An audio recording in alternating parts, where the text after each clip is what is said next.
Bismillahirrahmanirrahim. Assalamualaikum warahmatullahi wabarakatuh. Berjumpa lagi dengan saya di mata pelajaran Akidah Akhlak kelas 7 dengan materi Kisah Teladan Nabi Ibrahim alaihi salam. Baik, sebelum memulai pembelajaran, marilah kita membaca basmalah bersama-sama. Bismillahirrahmanirrahim. Belajar dari kisah Nabi Ibrahim alaihissalam dalam menyebarkan kebaikan. Seorang yang memiliki kepribadian cerdas, rela berkorban harta, bahkan nyawanya pun rela dikorbankan, hanya demi mempertahankan keimanan kepada Allah Subhanahu wa Ta'ala. Kita bisa belajar dari beliau. Kehidupan yang tidak menentu, terkadang kebutuhan hidup terpenuhi atau tidak terpenuhi. Akan tetapi, iman selalu dijunjung tinggi. Apalah arti harta yang kita miliki jika berkorban untuk berdakwah enggan untuk kita lakukan. Termasuk kecerdasan yang kita miliki tidak berarti apa-apa jika tidak dimanfaatkan untuk menebarkan kebaikan. Adapun kompetensi dasar pada materi ini, yang pertama, menghayati keteladanan kisah Nabi Ibrahim alaihissalam, menjalankan sikap peduli sebagai implementasi kisah teladan Nabi Ibrahim alaihissalam, menganalisis kisah keteladanan Nabi Ibrahim alaihissalam, menyajikan hasil analisis sifat keteladanan Nabi Ibrahim alaihissalam. Adapun indikator pencapaian kompetensi, yang pertama, menghayati keteladanan Nabi Ibrahim alaihissalam, meneladani perilaku dari Nabi Ibrahim alaihissalam, mendeskripsikan kisah keteladanan Nabi Ibrahim alaihissalam, dan mampu meneladani perilaku Nabi Ibrahim alaihissalam. Nabi Ibrahim alaihissalam lahir pada tahun 2295 sebelum Masehi. Beliau adalah putra ajar Thorih bin Tahur, bin Saruj bin Ro'u bin Faliz bin Abir, bin Shalih bin Arfashad, bin Sa'am bin Nuh alaihissalam. Beliau dilahirkan di sebuah tempat bernama Padam Aram, dalam kerajaan Babylon yang pada waktu itu diperintah oleh seorang raja bernama Namrud bin Kan'an.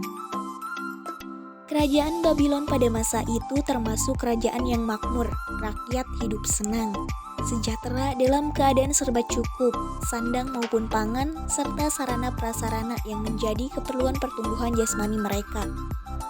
Akan tetapi, tingkatan kehidupan rohani mereka masih berada di tingkat jahiliyah. Mereka tidak mengenal Tuhan pencipta mereka yang telah mengaruniakan mereka dengan segala kenikmatan dan kebahagiaan duniawi. Persembahan mereka adalah patung-patung yang mereka pahat sendiri dari batu-batu atau terbuat dari lumpur dan tanah. Raja mereka Namrud bin Kan'an menjalankan tumpuk pemerintahannya dengan tangan besi dan kekuasaan mutlak. Semua kehendaknya harus terlaksana dan segala perintahnya merupakan undang-undang yang tidak dapat dilanggar atau ditawar. Kekuasaan yang besar yang berada di tangannya itu dan kemewahan hidup yang berlebih-lebihan yang ia nikmati lama-kelamaan menjadikan ia tidak puas dengan kedudukannya sebagai raja. Ia merasakan dirinya patut disembah oleh rakyatnya sebagai Tuhan. Ia berpikir, jika rakyatnya mau dan rela menyembah patung-patung yang terbuat dari batu yang tidak dapat memberi manfaat dan mendatangkan kebahagiaan bagi mereka, mengapa bukan dia yang disembah sebagai Tuhan? Dia yang dapat berbicara, dapat mendengar, dapat berpikir, dapat memimpin mereka, membawa kemakmuran bagi mereka, dan melepaskan dari kesengsaraan dan kesusahan. Dia yang dapat mengubah orang miskin menjadi kaya, dan orang yang hina diangkatnya menjadi orang yang mulia. Di samping itu semua, ia adalah raja yang berkuasa dan memiliki negara yang besar dan luas. Di tengah-tengah masyarakat yang sedemikian buruknya, maka lahir dan dibesarkanlah Nabi Ibrahim alaihissalam dari seorang ayah yang bekerja sebagai pemahat dan pedagang patung. Ia sebagai calon rasul dan utusan Allah Subhanahu wa Ta'ala yang akan membawa pelita kebenaran kepada kaumnya. Jauh-jauh telah diilhami akal sehat dan pikiran tajam, serta kesadaran bahwa apa yang telah diperbuat oleh kaumnya, termasuk ayahnya sendiri, adalah perbuatan yang sesat, yang menandakan kebodohan dan kecetekan pikiran, dan bahwa persembahan kaumnya kepada patung-patung itu adalah perbuatan mungkar yang harus diberantas dan diperangi, agar mereka kembali kepada persembahan yang sebenarnya, ialah persembahan kepada Tuhan Yang Maha Esa, Tuhan pencipta alam semesta ini. Nabi Ibrahim alaihissalam ingin melihat bagaimana makhluk yang sudah mati dihidupkan kembali oleh Allah Subhanahu wa Ta'ala. Nabi Ibrahim yang sudah berketetapan hati hendak memerangi syirik dan persembahan berhala yang berlaku dalam masyarakat kaumnya, ingin lebih dahulu mempertebal iman dan keyakinannya, menenteramkan hati serta membersihkannya dari keraguan-keraguan yang mungkin sesekali mengganggu pikirannya, dengan memohon kepada Allah Subhanahu wa Ta'ala agar diperlihatkan kepadanya bagaimana Dia menghidupkan kembali makhluk-makhluk yang sudah mati. Berselurah ia kepada Allah, "Ya Tuhanku, tunjukkanlah kepadaku bagaimana Engkau menghidupkan makhluk-makhluk yang sudah mati." Allah menjawab seruannya dengan berfirman, "Tidaklah engkau beriman dan percaya kepada kekuasaanku?" Nabi Ibrahim menjawab, "Betul wahai Tuhanku, aku telah beriman dan percaya kepadamu dan kepada kekuasaanmu. Namun, aku ingin sekali melihat dengan mata kepalaku sendiri, agar aku mendapat ketenteraman dan ketenangan hatiku, agar makin yakin menjadi tebal dan kukuh keyakinanku kepadamu dan kepada kekuasaanmu." Allah Subhanahu wa Ta'ala memperkenankan permohonan Nabi Ibrahim. Lalu diperintahkanlah ia menangkap 4 ekor burung. Lalu setelah memperhatikan dan meneliti bahagian tubuh burung itu, memotongnya menjadi berkeping-keping, mencampur baurkan, kemudian tubuh burung yang sudah hancur luluh dan bercampur baur itu diletakkan di atas puncak setiap bukit dari 4 bukit yang letaknya berjauhan satu sama lain. Setelah dikerjakan apa yang telah diisyaratkan oleh Allah Subhanahu wa Ta'ala, diperintahnya lah Nabi Ibrahim memanggil burung-burung yang sudah terkoyak-koyak tubuhnya dan terpisah jauh tiap-tiap bahagian tubuh burung dari bahagian yang lain. Dengan izin Allah Subhanahu wa Ta'ala dan kuasanya, datanglah berterbangan 4 ekor burung itu dalam keadaan utuh bernyawa seperti sedia kala. Begitu mendengar seruan dan panggilan Nabi Ibrahim alaihissalam kepadanya, lalu hinggaplah 4 burung yang hidup kembali itu di hadapannya. Dilihat dengan mata kepalanya sendiri, bagaimana Allah yang maha berkuasa dapat menghidupkan kembali makhluknya yang sudah mati, sebagaimana Dia menciptakan dari sesuatu yang tidak ada.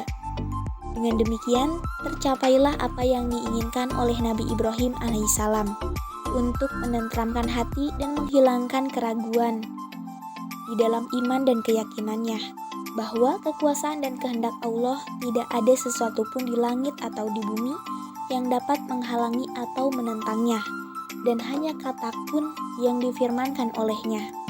Maka terjadilah apa yang dikehendaki, fayakun. Sewaktu kecil, Nabi Ibrahim alaihissalam sering melihat ayahnya melakukan ritual menyembah berhala. Tetapi di sisi lain, ayahnya bahkan membuat patung-patung sebagai gambaran dari para dewa tersebut untuk dijual dan dijadikan sesembahan. Dari sinilah nalar dan logika Nabi Ibrahim alaihissalam mulai berjalan dan berontak. Dia pun mencoba mencari kebenaran agama yang dianut oleh keluarganya. Dalam Quran Surat Al-An'am ayat 76-78 dikisahkan tentang Nabi Ibrahim alaihissalam dalam mencari Tuhannya. Artinya, ketika malam telah gelap, dia melihat sebuah bintang, lalu dia berkata, "Inilah Tuhanku." Tetapi, tatkala bintang itu tenggelam, dia berkata, "Saya tidak suka kepada yang tenggelam." Kemudian, tatkala dia melihat bulan terbit, dia berkata, "Inilah Tuhanku." Tetapi setelah bulan itu terbenam, dia berkata, "Sesungguhnya jika Tuhanku tidak memberi petunjuk kepadaku, pastilah aku termasuk orang yang sesat." Kemudian, tatkala ia melihat matahari terbit, dia berkata, "Inilah Tuhanku, ini yang lebih besar." Maka tatkala matahari itu terbenam, dia berkata, "Hai kaumku, sesungguhnya Aku berlepas diri dari apa yang kamu persekutukan. Inilah daya logika yang dianugerahkan kepada beliau dalam menolak agama penyembahan langit yang dipercayai kaumnya serta menerima Tuhan yang sebenarnya. Dalam menjalankan dakwahnya, beliau dihadang dengan persoalan berat. Masa jahiliyah adalah masa keserakahan dan keburukan umat manusia terbesar. Berhala tersebar di mana-mana dijadikan Tuhan yang disembah oleh Raja Namrud dan rakyatnya. Suatu hari, pada saat orang-orang pergi dan meninggalkan kampungnya, Nabi Ibrahim alaihissalam memiliki akal untuk menghancurkan semua berhala-berhala itu.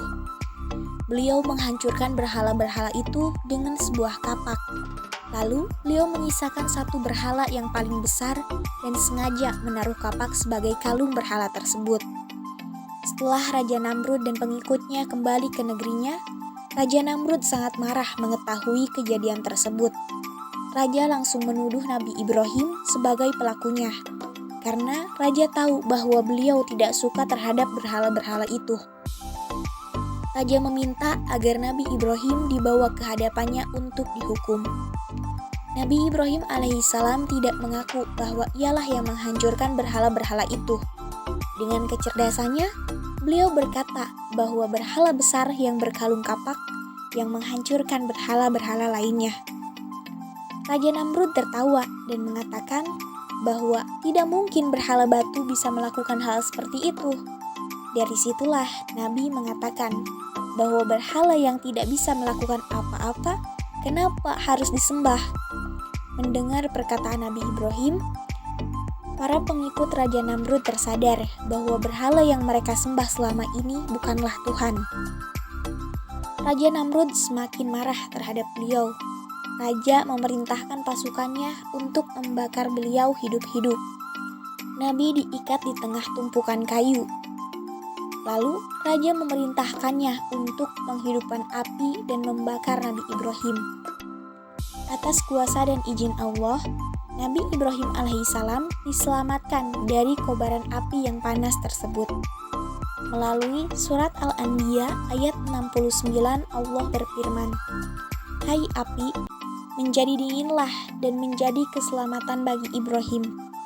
Betapa terkejutnya Raja Namrud dan pengikutnya ketika api yang besar itu padam. Nabi Ibrahim alaihissalam keluar tanpa luka sedikit pun.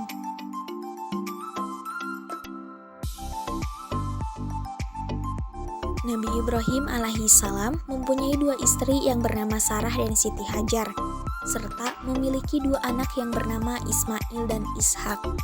Nabi Ibrahim alaihissalam saat lahir anak pertamanya yaitu Ismail, Allah memerintahkan beliau untuk menyembelih anaknya. Padahal beliau telah menanti berpuluh-puluh tahun agar dapat dikaruniai anak. Karena kecintaan dan ketakwaannya kepada Allah Subhanahu wa Ta'ala, Nabi Ibrahim alaihissalam bersedia menyembelih anaknya Ismail dengan tulus ikhlas. Melihat ketakwaan beliau tersebut, Allah kemudian mengganti Ismail yang saat akan disembelih dengan seekor kambing.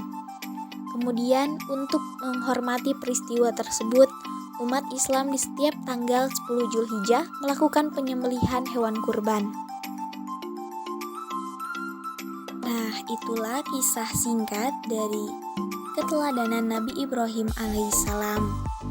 Dan berikut ini adalah bentuk-bentuk keteladanan Nabi Ibrahim alaihissalam.